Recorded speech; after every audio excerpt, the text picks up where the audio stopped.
Which villain was 100% in the right to become a villain? Story 1, Dr. Victor Freeze. Mr. Freeze. Snow is beautiful, don't you think? Clean, uncompromising. Batman, and cold. Mr. Freeze. Like the swift hand of vengeance. Batman, I saw what happened to your wife. I'm sorry. Mr. Freeze. I am beyond emotions. They've been frozen dead in me, Batman. That suit you wear. A result of the coolant? Mr. Freeze. Very good. A detective to the last. I can no longer survive out of a sub-zero environment. Tonight I mean to pay back the man who ruined my life. Our lives. Batman. Even if you have to kill everyone in the building? Mr. Freeze. Think of it, Batman.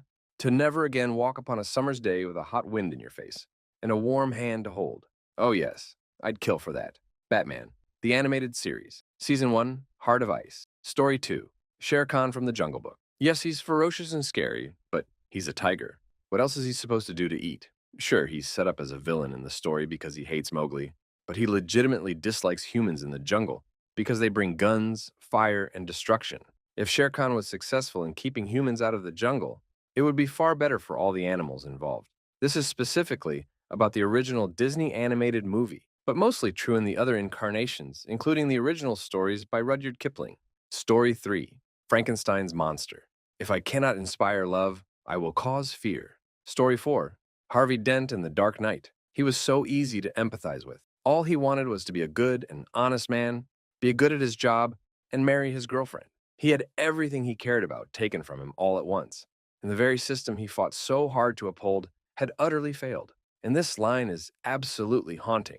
It's not about what I want, it's about what's fair. We thought we could be decent men in an indecent time. We were wrong. The world is cruel, and the only morality in a cruel world is chance. Unbiased, unprejudiced, fair. Story 5 rewatched. Beauty and the Beast recently, and actually thought about this. In any other Disney film, and most movies in general, Gaston would be the hero had we seen the film from his perspective. The Beast's Castle is a horror movie, where even the furniture kills you.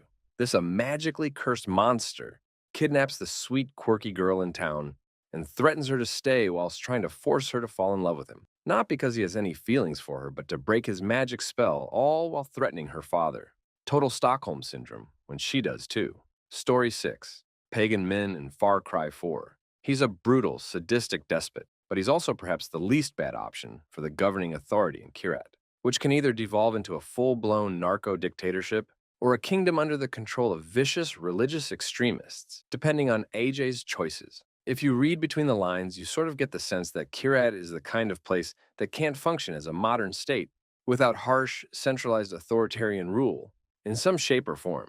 Additionally, he's also a man of his word. If you don't ditch him at the beginning of the game, he personally escorts AJ to the shrine so that his mother's ashes can be laid to rest. Then AJ just goes home without meddling in the affairs of a country that he truly knows anything at all about, and arguably making things worse than they were originally. Story 7, Doctor Doom. Legit, the best future for humanity was one where Doctor Doom was ruling over it as an iron-fisted dictator in one storyline. He looked into the future, and the best timeline was the one with him in charge. Only with him in power was humanity able to avoid and mitigate giant disasters as time went on. But Christ, I wouldn't have believed him either. I understand why people fought against him. I'm the only hope for humanity usually doesn't turn out to be true. But for Doctor Doom, it could have been true, and he would have been justified. Story 8, Mirri Maz Dur from Game of Thrones. An enemy horde has been genociding her race for thousands of years. Their main warlord comes to her village. His men exploit her 4 times and slaughter or enslave every man, woman, and child. Then a wife of this warlord comes to Mirri and asks her to save her husband, lol, and give birth to Dothraki Hitler. It's like if Genghis Khan came to France/HRE and asked them to save his son, so they continue burning whole Europe to ashes. Mirri was 100% when she killed Dany's son. She did a great service to humanity. Story 9, Darth Vader. Spent his childhood in slavery, his first mentor died, lost his mother to the Sand People, had to let go of his Padawan, got tricked and manipulated by the Sith Lord Palpatine, eventually turned to the dark side, which costed him the father figure, Obi-Wan, and the love of his life, Padme.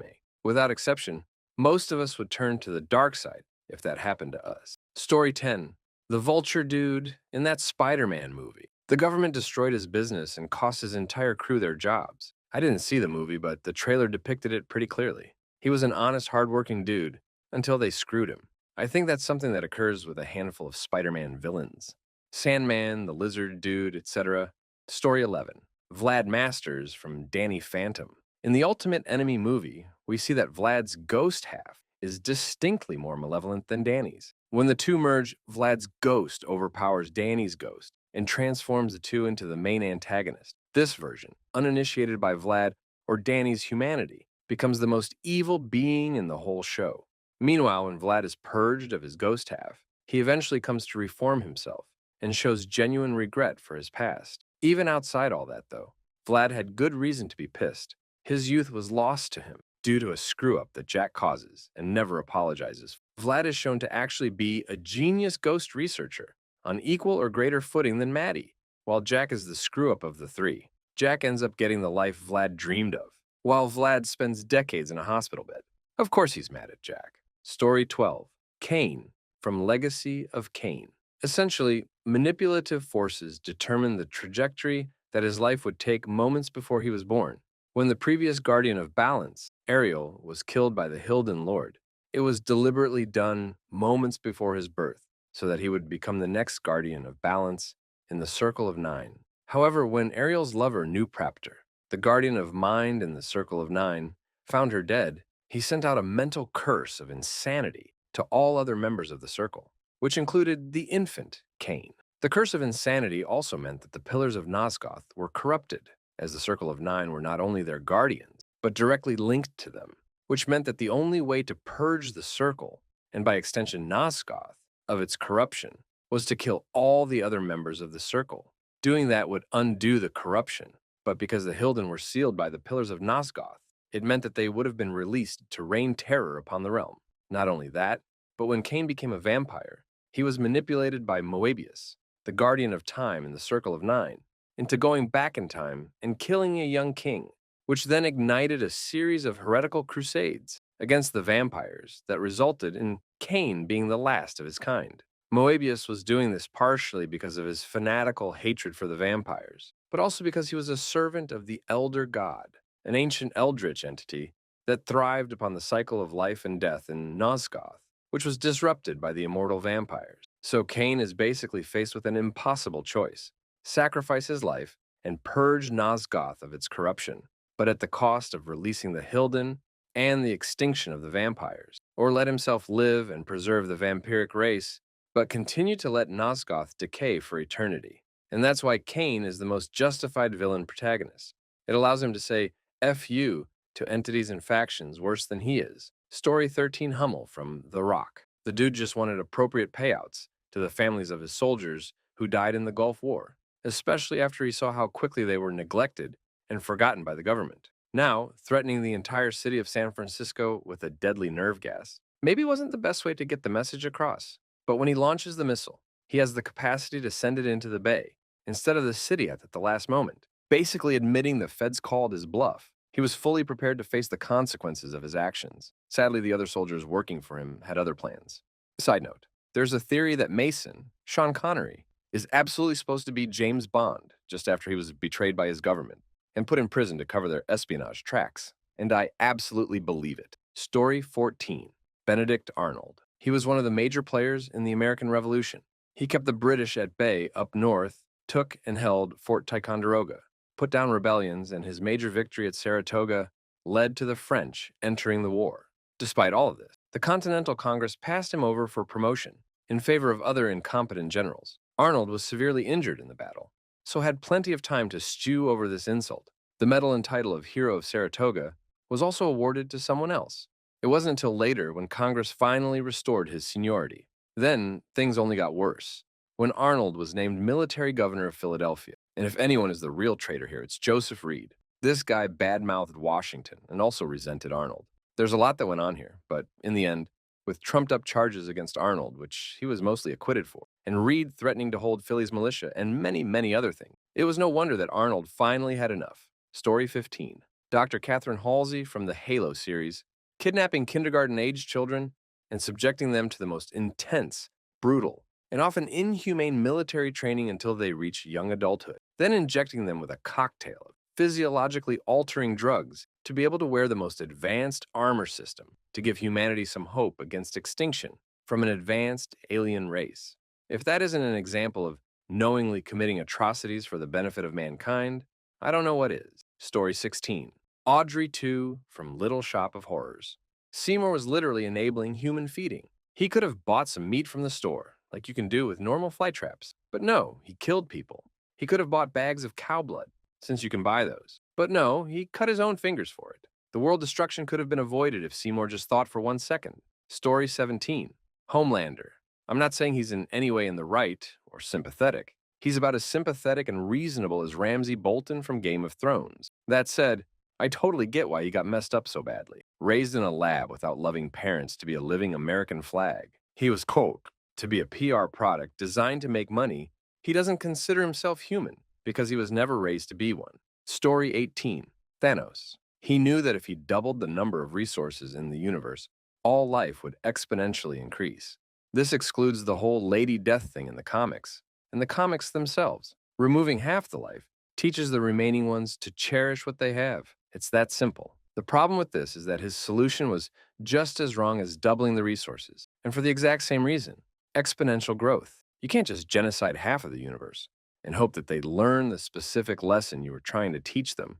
Even if they learn the lesson to cherish what they have, that doesn't change the fact that people need resources. Even if the entire universe saw the light, cherished what they have, and tried to live a lifestyle where only their most basic needs are met, the exponential growth problem remains. He saw a real problem and refused to pursue an actual solution. Story 19. Wanda Scarlet Witch from the MCU. Haven't ever read the comics. When introduced, she and her brother were rightfully pissed at Tony Stark after the trauma they had survived involving one of his missiles. Then, volunteering for experiments, I knew they'd get the chance for revenge against Stark one day. No sweat. But both stopped when people, particularly their own countrymen, were going to be hurt and turned to heroism, as scary as it was. And Wanda suffers tragedy again in the loss of her brother. Then she's working to be heroic and use what she has for good. But because she's still learning, she ends up in the difficult situation of trying to help contain the equivalent of warheads. And a mass tragedy happens, which the world then blames her for. Damned if she did, damned if she didn't. And her friends try to help, but it's tough to be 20-ish and ignore the world hating you. Then she tries to find some normalcy, develop a sense of a relationship, maybe for the first time ever. And just as things are starting to go well, bam, beings from another world show up to kill your boyfriend and basically steal his brain. Who the hell can relate to that? And by the end, she has to do the unthinkable, sacrifice her own heart in order to save the lives, not just of this planet, but of every planet in the entire universe. So she does. And what happens with the alien babe shows up, turns back time and erases the sacrifice that you just made like he hit the 10-second skip button, kills your boyfriend violently in front of you for a second time in as many minutes. And oh yeah, dusts you out of existence. Now you come back, your boyfriend is still gone, the world is starting to rebuild, but with your friends you could probably get by. But then you find out some other secret government organization has stolen your boyfriend's body because he's special and could be considered a weapon. Now you're starting to lose it, and you head off to the place you guys are going to buy a house together. Grief overcomes you, and because you still don't understand your powers, you accidentally imprison a town. But there's someone there who knows all this and decides to manipulate your pain the whole time and make you much worse. You end up creating a whole life, boyfriend, kids, brother, but because of the new manipulator, it all ends up gone. No children, no boyfriend, no happy little life. So by the time we get to Doctor Strange and the Multiverse of Madness, was there any surprise that Wanda went off the rails? Story 20. Gaston. Look, the dude was arrogant, like over the top, and he was conniving at times. But even then, when he was arrogant, the dude backed up his statements. He was a great hunter. If you gave him a bowl of 5 dozen eggs, I have no doubt he would be Joey Chestnut Cool Hand Luke. The beast took hostages. I mean, if I go away for a while and come back to my town and my neighbor is, "Hey, Line, where's your kid?" And I go, "She won't be around anymore. This monster has her now." I'd hope someone locks me up while it gets sorted. And then if it turns out I'm right, I'd hope someone does something about getting her back. Not to mention the beast's actions were why everyone got turned into household appliances, and he jeopardized changing them back. All Gaston was guilty of was being a bit of a prick while doing the right thing. Story 21. Gothel. All she wanted to do was mind her business. They stole her eternal life to give a few measly decades to a 1%er. She snuck into the castle to retrieve what was hers through non-violent means. And when that plan proved impossible, she still did the least bad she could and still survive. She didn't need to lock Rapunzel in a fairy tower. She could have locked her in a basement cage. It would have worked just as well. All that hair would have still been there for the creepy stroking. She certainly didn't have to go on week-long journeys to get Rapunzel birthday presents. The lady wasn't cut out to be a mom, but she also didn't choose to be a mom. She just chose to survive.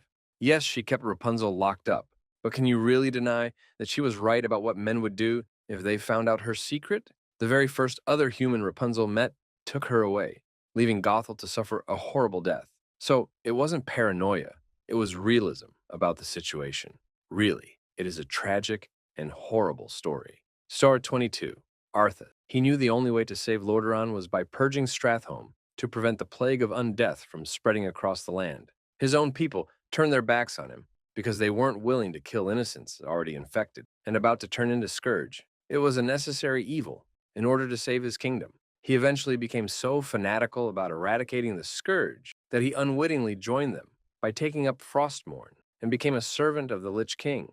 Everything he did was for a good cause, but Ner'zhul and the Legion used his tenacity to their advantage and corrupted him from within to become a Death Knight. Story 23. Immortan Joe. While he definitely does terrible things and treats people like property, he's the only one trying to rebuild society at all. The People Eater and the Bullet Farmer mock him for what he's doing, which is trying to breed people who aren't scared and have shortened lives due to radiation and deprivation.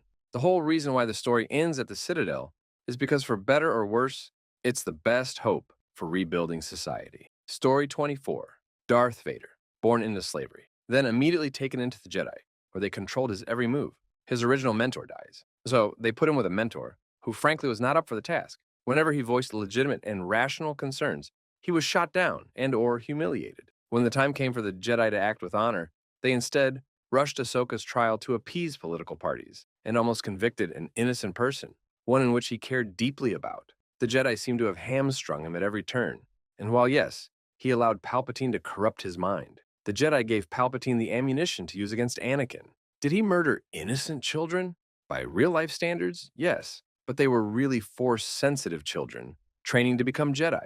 If we are putting real-life standards into it, I frankly don't think organizations training child soldiers are looked upon positively either. Anakin killing younglings wasn't about killing children as much as it was about destroying the Jedi, which frankly, the Jedi at the time had brought onto themselves. Such a great story. I wish it was handled as a series rather than 6 movies. 6 seasons of character development from the original makers of this story would have been wonderful, because I feel like there is a lot to be developed there. I intentionally ignore movies 7, 9 as if they don't exist. Story 25. Emperor Palpatine ended the corrupt fist that was the Jedi and brought peace and unification to an intergalactic empire. The entire Clone Wars were fought over excessive taxation by the Republic, enforced by the Jedi, which is eerily similar to the start of our own American Revolution. We see Palpatine blow up Alderaan, which seems uncalled for, except you remember that this is the home base of the rebel forces, who also just stole plans for weapons of mass destruction. Alderaan wasn't the home of the rebel forces. Vader blew it up as punishment to Leia for not telling him that Hoth was the home of the rebels. Also, he was 3 feet from his biological daughter, who at the time had no knowledge she was Force-sensitive. And he had devices to make people tell the truth. How did he not sense she was his daughter and Force-sensitive? Also, both the Sith and Jedi were incompetent, not evil. Story 26. For me, I would have to say Eobard Thawne. At first you think absolutely not. He didn't have any right to do the things he did. And that is true on some things like killing Nora Allen. But then there's the other side that he talked about in Season 8. If you haven't watched it, basically. Thawne's been the Flash ever since he was a kid. He really wanted to be a speedster, so he could be just like him and save people. So he created a machine to get speed. Then he set up the perfect save. He was ready to go in and save a bunch of people. And then the Flash came in and took it from him. He tried again, and the Flash did the same thing. So TBF, I understand why he wanted the Flash gone. He wanted to be the hero, but that was taken away from him. That for Count Olaf. He was part of the VFD and was helping people. One day, though, there was a huge fight over the sugar bowl. And as someone went to shoot a poison dart at the other person, Olaf's dad walked out. It struck him in the chest, and he died in Olaf's arms. It was so sad and completely unfair, as he did nothing wrong. He was then found by two people from the schism that weren't good people and made to become a villain and was constantly told he wasn't good enough. In my opinion, he wasn't evil. He was just broken. Story 27, Big Boss. He was fooled into believing that the person he loved the most betrayed him and her country, to the point where he was forced to kill her with his own hands. He then got to see her legacy being dragged into the dirt, despite knowing the truth. He underwent severe, traumatizing torture and even lost an eye. He also lost countless brothers and sisters in arms and had to contend with the monster that was Skullface, as well as the atrocities he committed against people. Also, some people Snake cared about. This is basically a man who knew nothing else but war, death, and betrayal. And he still had values, and he still realized his mistake and made things right in the end.